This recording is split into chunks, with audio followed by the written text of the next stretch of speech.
What's up, guys? Welcome back. You already know I'm rocking with Bellaa Presley, but I want to continue this conversation, man, Yes. because it's been a minute, but you're finally here.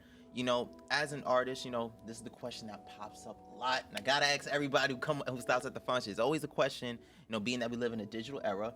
Should I should I get signed to a major label or should I remain independent? Now, there's pros and cons to both. Before you go in, there's pros and cons to both, but whatever's gonna help you catapult your career, I feel like that's the route you should choose. But I know it's a huge decision. So, kind of want to know what decision would you like to pursue as you continue to flourish within your music career. So it's kind of I don't push mean and to throw you pull. on. It's kind of like a push Yeah, and I don't pull. mean to No, put- I know throw you on it. the spot. Because people ask me this all the time. Mhm. I would prefer to stay independent. Okay. In order to, but the problem with being like the con of being independent is that you have to come up with all that money and everything that the label would back Financially. you up with. Mhm. So you need to find people. You either need to come up with it yourself, or you need to find like investors. You need to get like a business account, take out loans or whatever. If I were to ever sign to a label, though, I would say the main point that you have to make is that you have to make sure that you own all of your masters. That's Which is the hard, right? Very hard, very difficult to do. Most labels won't let you do it unless you sign with like an independent label. Yeah. Can Like- you touch up on like what is like royalty and master for people who may not know like what that means? Like what is that? What is that? So a royalty is royalties are every time somebody streams your song, you get a certain amount of money. That's your royalties. It's not royalties aren't that. I think you need I think it's like 2 million streams is like $9,000. Oh, So wow. like that's like the bulk of it. I don't know to break it down, but royalties is that. And what was the other one that you asked me? Royalty and master. So like which one? Okay. So the masters are what the final product of the song, what's being sold is the master. Oh.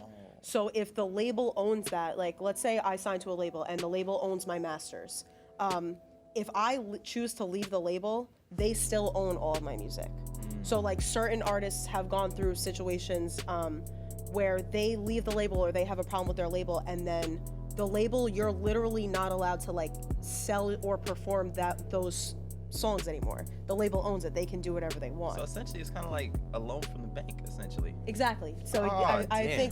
think that's basically what a label is. It's like it's a musician's bank. Like so it's like so like they give you Okay. money to do. So like I think if you can figure out a way, if you have the means to remain independent, I would suggest I think that's probably the smartest move for people to do. Absolutely, and you're really working hard, as an independent artist right here. I'm pretty sure you made a lot of sacrifices throughout your music career with all the singles and everything. Because from what I've heard from like friends that I have, studio sessions like 50, 60 an hour, maybe more. Yeah. You know what I'm saying? Then you have to shoot the music videos, you need the marketing. So now I really see what you mean when you say you really need the financial means to really stay solid, as an independent artist. Talk about, some sacrifices you had to make, as an artist where you are now. I would say sacrifices. I mean, it's really just a lot of time and money. Like it's just a lot of time and money. That's really what it comes down to. I don't know if I would say like I've really sacrificed any, because I feel like everything that I do revolves, like I don't revolve other Everything's things around planned this. and Everything organized. else revolves around my music. Like, you know what I mean? Like, so even like my 9 to 5 job, like if I have to do something with my music, I'm not going to work. So like that's just Don't say that right now. They're gonna be watching you right now.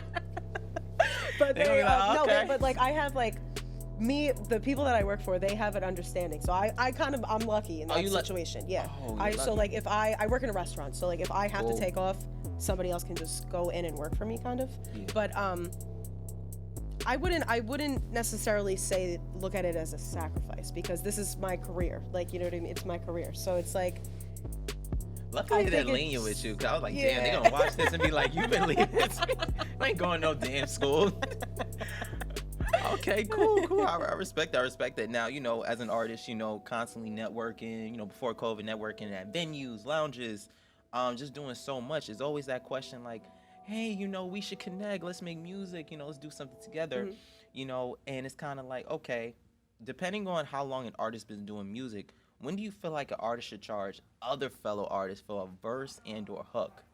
whenever they want. Honestly, that's what I think. Because I think hear like that. the way that I look at it is like, as a artist, as a musician, as a singer, whatever it is that Right. you do, if this is what you want to do with your life, if this is what your career is, your job, like, you have to make money. Like, you have to make money Absolutely. off of it. You have to, you can go a certain amount of time. I think I didn't start charging people until about probably 2 years into making music. Because once I had the foundation and I felt like I had a good enough understanding and that I can add value to other people's, what they want, like, you know what I mean? I should get paid for that because this is what I do. So you're providing a service. Yeah, Essentially, yeah. you are a business, right? Yes. And it is. That's exactly what it is. You're running a business. And so you have to bring in that money.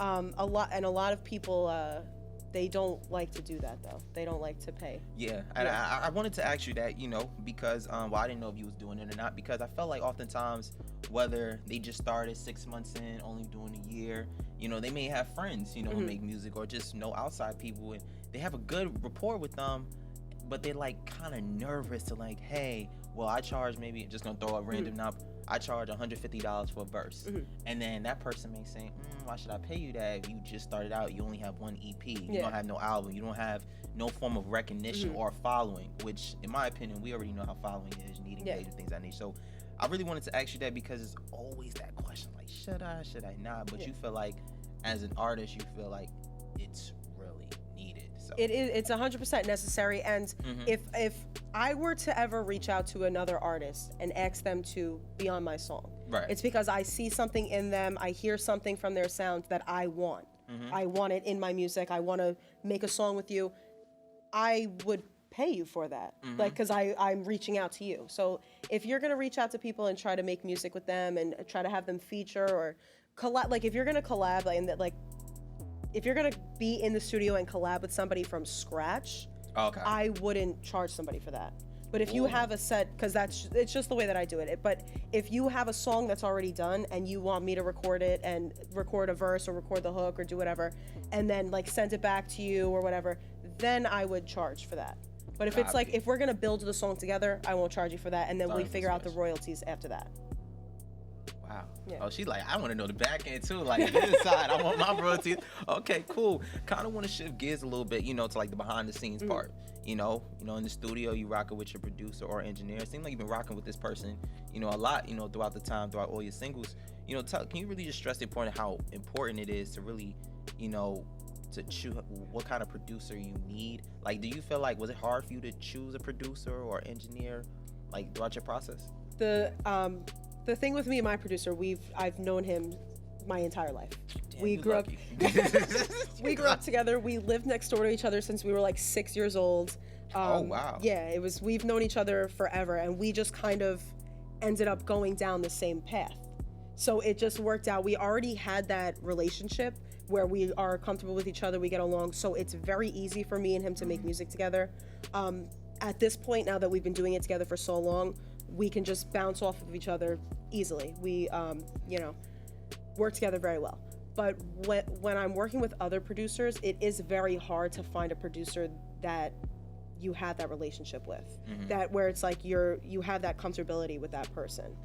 But it's very important, because if you and the producer don't have that vibe, or you guys don't see eye to eye and you're gonna bump heads all day, you can hear it in the music.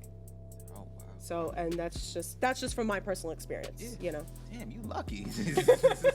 All right, cool. But okay, so what happens if, like, for someone like, just starting, they actually want to record now? They have a bunch of songs written, now they want to start recording. What advice would you give to somebody that's looking for a producer or an engineer, but they really can't find one that really gonna help them with their sound, because they feel like this person is trying to change their style, and so on? Like, what advice would you give that person? The best advice I could give you is just trial and error, really. That's really all it comes down to. I had to go through a couple of producers, because my producer goes away to school. So when he's not here, I would try to, network around, try to work with other producers, because everybody will provide a different sound for you. Right. So, and it's good to have a variety of, sounds. But it's really just trial and error. You can really, now, like how we were saying with social media, it's easy to find people around you, so you can network that way. Yeah, you can network that way, see what producers you like based on what they post and everything, and then reach out to them, see if you can hop in the studio with them. And if the vibe is good, then just build it from there. But if it's not, then, you know, move on to the next one. All right, cool. Man, that's a lucky thing. You live right next door to him. Yeah. Well, he must have been doing a great job, because up next, you about to hit the stage, man. Yes. Here at the function. I'm super excited. So Bellaa Presley about to hit the stage up next. So keep it locked and stay tuned.